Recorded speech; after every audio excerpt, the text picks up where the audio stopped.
Salam sejahtera dan salam Malaysia Madani. Hanya sektor perladangan dibenar membuat permohonan pengambilan pekerja asing. Menteri Perdagangan dan Komoditi Datuk Seri Johari Abdul Ghani berkata, keputusan itu dimaklumkan kepada beliau oleh Menteri Dalam Negeri Datuk Seri Saifuddin Nasution Ismail. Justeru Datuk Seri Johari menasihati majikan sektor perdagangan untuk menjaga kebajikan pekerja asing yang bakal dibawa masuk.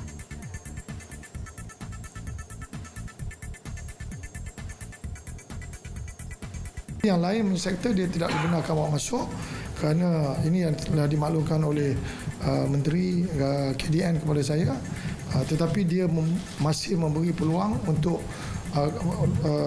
industri ladang ini, terutama kelapa sawit, getah dan sebagainya, tetapi dia kena pastikan kehendak itu adalah khusus untuk ladang. Dia tak boleh apply ladang lepas tu sampai pergi buat tempat lain, tak boleh. And that is very important.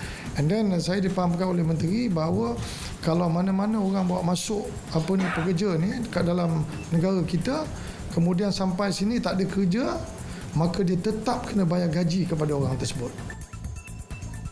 Setakat 20 Disember 2023, seramai 40,000 tenaga pekerja diperlukan dalam sektor perladangan. Kementerian Perdagangan Dalam Negeri dan Kos Sara Hidup KPDN berharap tiada unsur pencatutan harga selepas kerajaan membuat keputusan untuk menaikkan tarif air berkuat kuasa 1 Februari depan. Tegas menterinya Dato' Armizan Muhammad Ali, pelarasan tersebut hanya merangkumi tarif air sahaja dan bukan secara langsung terhadap barangan jualan perniagaan. Kita akan melihat sebab keputusan untuk menaikkan air itu adalah keputusan bersama yang juga melibatkan kerajaan negeri melalui Majlis Air Negara, dan kita meneliti dan akan menerima membuka untuk sebarang aduan sekiranya terdapat unsur-unsur pencatutan dilakukan. Beliau berkata demikian kepada pemberita selepas Majlis Pelancaran Program Jualan Ihsan Rahmah PJIR Tahun Melawat Melaka 2024 TMM 2024 yang dirasmikan Ketua Menteri Datuk Seri Abdul Rauf Yusof di Masjid Tanah.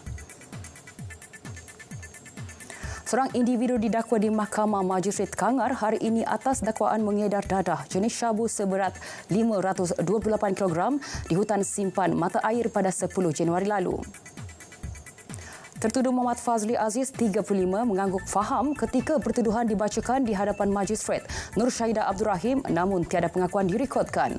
Berdasarkan pertuduhan, Fazli didakwa mengedar dadah di kawasan semak hutan simpan mata air Padang Besar pada jam 4 pagi 10 Januari lalu. Tertuduh didakwa mengikut Seksyen 39B-1-A Akta Dadah Berbahaya 1952 dan Seksyen 39B-2 Akta yang sama. Tertuduh berdepan hukuman gantung sehingga mati atau penjara seumur hidup. Mahkamah tidak menawarkan sebarang jaminan dan menetapkan 22 Mac depan bagi sebutan semula kes bagi mendapatkan laporan kimia. Susulan kejadian runtuhan bangunan sebuah resort di Pulau Perhentian Besut pada November tahun lalu, seorang pengarah syarikat telah dijatuhkan hukuman pada hari ini di Mahkamah Seksyen Besut, Terengganu. Tertuduh yang membuat pengakuan bersalah terhadap 6 pertuduhan telah dibacakan di hadapan Hakim Ahmad Fazli Mahmud yang memerintahkan tertuduh didenda sebanyak RM150,000 bagi kesemua ketuduhan. Lee Boon Han yang merupakan pengarah syarikat Mali Beach Resort Sendirian Berhad itu telah melakukan kesalahan di bawah Seksyen 34B-1-C Akta Lembaga Pembangunan Industri Pembinaan Malaysia 1994, Akta 520 dibaca bersama Seksyen 34D-1 Akta yang sama.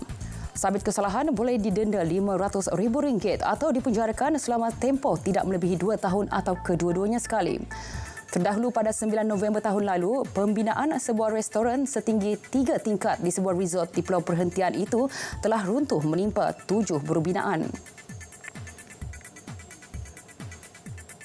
Berita semasa berakhir di sini. Dari sungai ke segara, Palestin pasti merdeka. Malaysia Madani, tekad perpaduan penuhi harapan.